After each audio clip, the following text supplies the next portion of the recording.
mon style se définit par le fait que c'est d'abord de l'anticipation. Donc je décris dans mes romans des futurs qui sont dans le champ des possibles.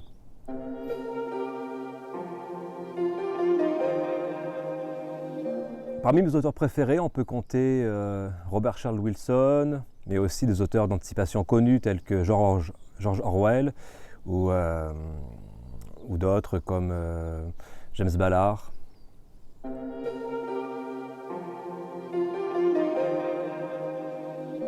Un de mes livres préférés, c'est un livre de science-fiction française, ce qui n'est pas courant. C'est La planète des singes de Pierre Boulle. C'est mon préféré parce que je suis entré dans la science-fiction avec ce roman que je trouve fabuleux et qui est très allégorique. En Ardèche, on connaît de nombreuses sécheresses et de plus en plus chaque année. Et cette raréfaction de l'eau et de l'eau potable notamment, ça m'a fait m'interroger sur son devenir et sur ce qu'on serait si elle venait à manquer. Alors mon dernier roman, D'eau et de sang, traite donc de la raréfaction de l'eau.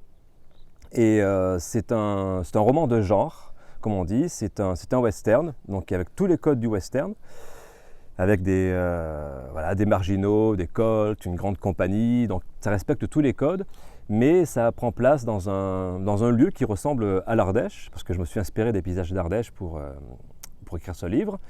Et donc, voilà, j'ai essayé de mêler la problématique de l'eau potable avec le western. Je trouvais que les deux se mariaient bien. Et donc, je fais évoluer des personnages qui vivent dans cet environnement très hostile et qui donc essaient de survivre chacun à leur manière.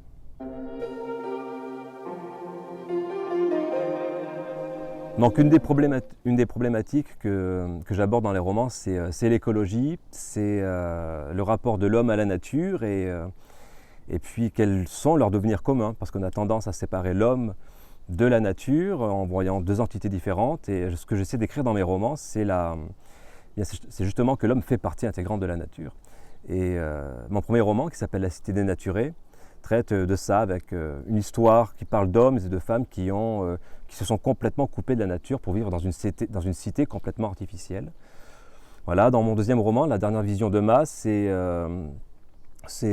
une petite fille, une jeune fille qui vit dans un environnement justement où la planète entière est étrangère à l'être humain et essaie de l'exterminer en quelque sorte. Et ce n'est qu'en retrouvant le chemin du naturel et notre rapport à la nature que les choses s'arrangent généralement dans mes histoires.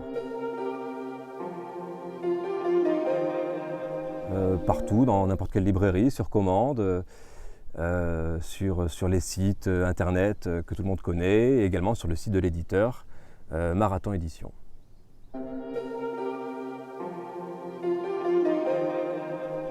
Alors Marathon Édition, c'est une maison d'édition qui est spécialisée dans l'imaginaire et la jeunesse.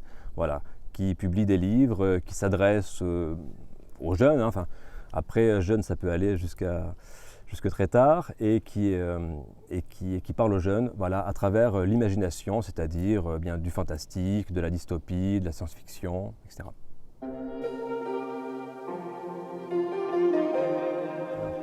D'ailleurs, je vous suggère un livre de la maison d'édition où je publie, Marathon Édition, un livre qui s'appelle Flux, et qui est aussi une dystopie, bon, très différente de ce que j'écris, de Célia Barrère, et qui, je pense, pourra vous plaire.